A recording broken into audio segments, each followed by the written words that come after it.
আপনার বল, আপনার ব্যাট, আপনার মাঠ, আপনার টুর্নামেন্ট সব কিছুই আপনার। আপনি চাইলে মুস্তাফিজুর রহমানকে নাই নিতে পারেন, সব কিছুই আপনার। ওই যে ছোটোবেলায় হতো না, যার বল যার ব্যাট তারই সব কিছু, সেই অধিনায়ক, সেই আগে ব্যাটিং করবে, সেই বোলিং করবে, কে খেলবে কে খেলবে না সে ঠিক করবে। ব্যাপারটা অনেকটা তেমনই। কিন্তু আপনি চাইলেই মুস্তাফিজের ক্লাসকে অস্বীকার করতে পারবেন না, আপনি চাইলেই মুস্তাফিজুর রহমানকে ইগনোর করতে পারবেন না। ইগনোর যদি করতেই পারতেন তাহলে ওই যে ড্রাফট থেকেই মুস্তাফিজকে সরিয়ে দেওয়া যেত, কেউ মুস্তাফিজকে নিত না, সবাই মুস্তাফিজকে ইগনোর করতো। আরও তো অনেকেই ছিলেন। কেন মুস্তাফিজকে নিয়ে এত কারাকারি হলো এত কিছুর পরেও? কারণ মুস্তাফিজুর রহমানের সেই ক্লাসটা ছিল, মুস্তাফিজুর রহমানের সেই ক্লাসটা আছে। হ্যাঁ, মুস্তাফিজকে বাদ দেওয়া হয়েছে, মুস্তাফিজের নাম সরিয়ে দেওয়া হয়েছে, তার বদলে আরেকজনকে নিয়ে দেওয়া হয়েছে। কিন্তু হ্যাঁ, মুস্তাফিজের আর্থিক ক্ষতি হয়েছে, বড় একটা অঙ্ক, বাংলাদেশি টাকায় প্রায় 12.5 কোটি টাকা মুস্তাফিজ পেতেন আইপিএল খেললে, কিন্তু তিনি সেটা পাচ্ছেন না।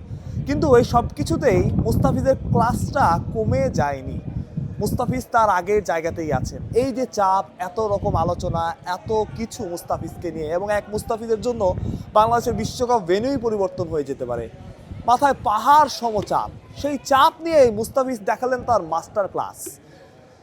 আজকে ঢাকার পুরো হাতের ম্যাচ, তাদের হাতের কবজি থেকে, হাত থেকে মুস্তাফিজ নিয়ে আসলেন, টেনে নিয়ে আসলেন। প্রেক্ষাপটটা কি ছিল? যারা খেলা দেখেছেন তাদের তো নতুন করে বলার কিছু নেই, এবার যারা দেখতে পারেন নাই তাদের একটু বলে রাখি। 3 ওভারে লাগতো 25 রান, হাতে অগণিত উইকেট, সেখানে বোলিংয়ে এলেন মুস্তাফিজুর রহমান। 18তম ওভারে মুস্তাফিজের ওভার থেকে মাত্র 2 রান নিতে পারলেন ব্যাটার, মাত্র 2 রান।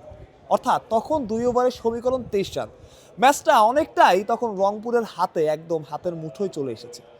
কিন্তু পরের ওভার যিনি করতে আসলেন, তিনি সে ওভারে দিলেন 13 রান, শেষ বলে ছক্কা।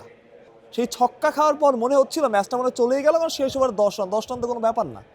কিন্তু ওই যে মুস্তাফিজুর রহমান ছিলেন, কোনো বাউন্ডারি তো মুস্তাফিজ সে ওভারে খানিনি, ওয়াইডও দেননি, নো করেননি, 4টা সিঙ্গেল, শুধু 4 রান দিয়েছেন শেষ ওভারে মুস্তাফিজ, যেখানে 10 রান দরকার ছিল রংপুরের জয়।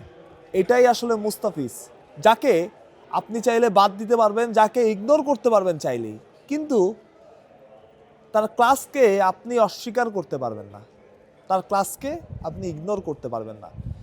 একটা ছেলে যিনি প্রায় 12 বছর, এক যুগ, 11-12 বছর, 10 বছর আন্তর্জাতিক ক্রিকেট খেলছে, তার নামে না আছে কোনো স্ক্যান্ডাল, না আছে কোনো বিতর্ক, না আছে কোনো কিছু, কারোর সাথে উচ্চ বাক্য করেন না, কারোর সাথে কোনো বাড়তি কথা বলেন না, কারোর সাথে কোনো দিন খারাপ ব্যবহার করেন নাই, কোনো রকম বিতর্কে তিনি জড়ান নাই, কোনো কিছু করেন নাই।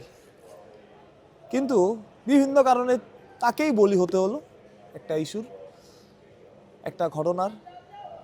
তিনি শেষ পর্যন্ত ভুক্তভোগী হলেন। তবে মাঠে কিন্তু মুস্তাফিজ নিজের কাজটা আরও একবার ঠিকঠাকভাবে করলেন এবং দেখালেন বাংলাদেশের তো সেরাই, দুনিয়ার অন্যতম সেরা এই জায়গাটায় ফিজ আমাদের মুস্তাফিজুর রহমান। মানুষ প্রত্যয়, বিডি ক্রিক টাইম।